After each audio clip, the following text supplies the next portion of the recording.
Maging masaya tayo para sa kapatid natin, di ba? And sino ba naman hindi sasaya sa napakagandang mga bahay na naniniwala po ba kayo? Ito ay pagpapala lahat ng Diyos. Amen. Hindi ito yung parang natisod mo lang or ano yun, talagang inadya ka ng Diyos na bigyan ka ng pagpapala dahil gusto niya, dahil mahal ka niya, di ba?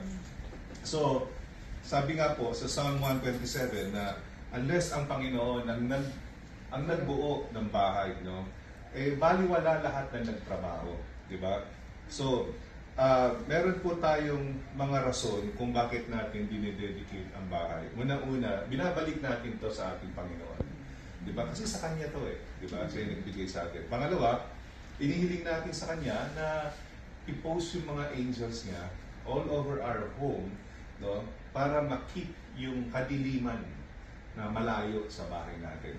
Pangatlo, para linisin yung mga residue memories na maaaring bago itong building, yung bahay, pero meron nag-occupy dito before, no? Nung sinaunang panahon pa, kasi siyempre old city ng Los Angeles maaaring merong bahay dito, or may beer house, or I don't know. No? So, pero ngayon, ano man yung mga nakatira dito before or establishment, i-clean ng Panginoon, no? Yung mga residue of memories.